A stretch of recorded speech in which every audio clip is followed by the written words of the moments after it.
So let us take an example how to divide a polynomial. So we have been given a polynomial x cube plus 2x square minus 3x plus 1 by x plus 1. This is a cubic polynomial and this is a linear polynomial. So basically we are dividing a cubic polynomial by a linear polynomial and we will get one, you can say, result, important result, which is your remainder theorem, next topic of it. So first let us divide this by x plus 1, that is called the long division method. Long division method. So we have been given x cube plus 2x square minus 3x plus 1. Now we are dividing this by x plus 1. Okay. So basic law of division, it says that if I multiply x plus 1 by a number, I need x cube. If you correlate with the numbers, how we divide on numbers by a long division method, you will see that here we talk about the order.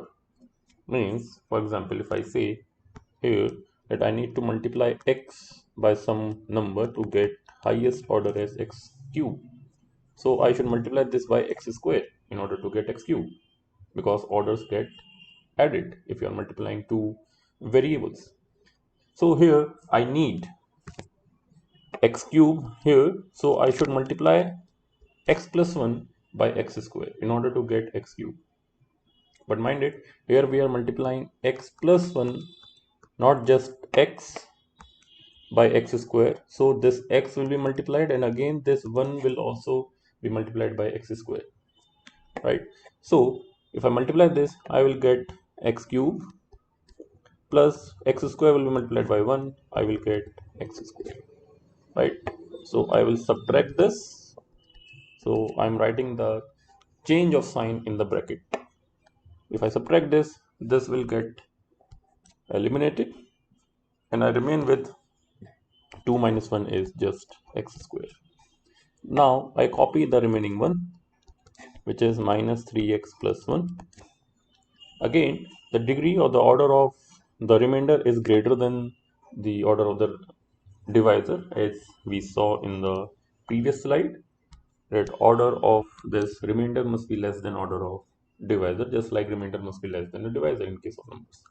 Okay, so here this I need x square, so again this x plus 1 should be multiplied by x in order to get the highest power of x as x square. So x will be multiplied by x square and 1 will be multiplied by x, you will get plus x, right? Change the sign means you will subtract this, this will get cancelled, so we have here minus 3 minus 1 is minus 4x, right? And here it is just plus 1. Now again, as you see that the order of the remainder is not less than that of divisor, it is equal to. So you can again divide this remainder by x plus 1. So I need just minus 4, because if I multiply minus 4 with x, you will get minus 4x. So this will multiply by just minus 4. So here we have minus 4x and minus 4. Again, sign will get reversed after subtraction. So this will get cancelled out. You will get 5 as the remainder. Okay, so what you need is you will write this x. Now this division is completed.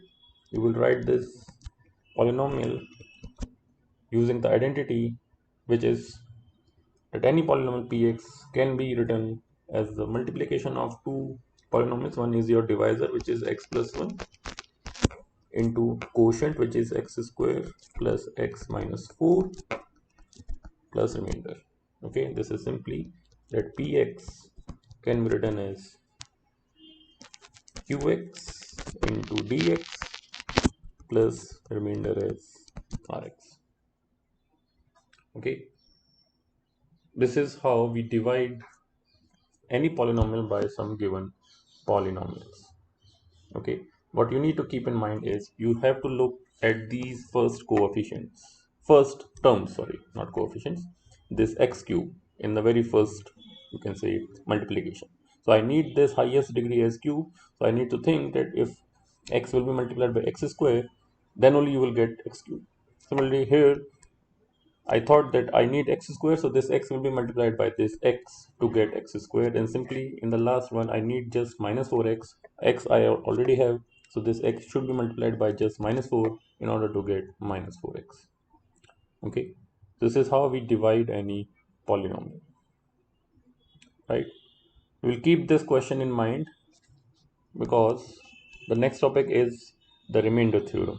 What this remainder theorem says, that when a polynomial px is divided by a linear polynomial of the type x minus a, then the remainder is just pa. What do you mean by pa? Pa means you just put the value of a in the polynomial, you will get the value of a. For example, you have been given px as, let us say, x square plus 3x plus 2, and I need to find out p2. Simply you put 2 in place of x, this will be 2 square plus 3 into 2 plus 2. So this is 4 plus 6 plus 2, which is 12. Okay, so value of p2 is 12, right? So this is pa means putting the value of a in place of x to get pa, right? And what is this a? By putting this linear polynomial x minus a equal to 0. From where we get this value a?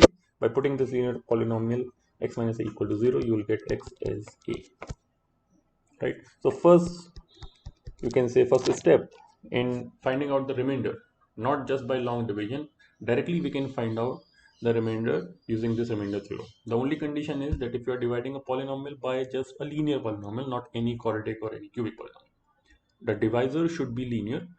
Now, by putting this linear polynomial of the type, you can say x minus a or plus a equal to 0, this is your first step to find out the value of this x that you need to put in the polynomial, right? Had it been x plus a, you will write x plus a equal to 0, then in that case you will find out the value of p minus a, right? So whatever value you are obtaining by putting this linear polynomial equal to 0, that value you should put in place of x in the polynomial, you will get the remainder. Now let us talk about what is the proof of this. Proof is very simple. As we know that any polynomial px can be written as the product of divisor into quotient plus remainder. Alright. Now it says that it is divisible, or you are dividing this by a linear polynomial of x minus a. That means in this case, for this remainder theorem, I have the divisor as x minus a. Right, so I will write this x minus a. You will get some quotient, I don't know what is the value of this, plus some remainder. Okay, now it says that remainder will be pa. That means if I put at x place, put a, means put x equal to a, right? That is, put x equal to a. So you will get PA is a minus a into QA plus, not QA, I need PX, sorry. You will get some quotient QX plus remainder RX. Okay, so here you have PA as your remainder because a minus a, its value is 0. Okay, a minus a is 0, so this whole term will get vanished. You will just ended up with this remainder Rx whose value is P. So this is the proof of remainder theorem. Okay, so if we look in the previous example, we got the remainder as 5. So let us verify this theorem by using the same example, that your linear polynomial was x plus 1. So if I put x plus 1 equal to 0, I get value of a as minus 1. Okay, so I need to find out value of p minus 1. So let us quickly put this minus 1 in place of x in the given polynomial. So this is minus 1 cube plus 2 into minus 1 square minus 3 into minus 1 plus 1. This is minus 1, this is plus 2, this is plus 3 plus 1. So this is 3 plus 1 4 plus 1 5, right? P minus 1, and this is your remainder, as we can see here. Okay, so this is a very important theorem, that we can avoid this long division, this very long method, if we have to just find out the value of the remainder. So this theorem plays a very important role.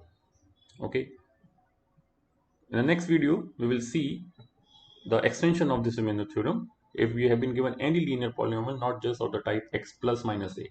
Okay, we will give any linear polynomial of the type ax plus b. Thank you.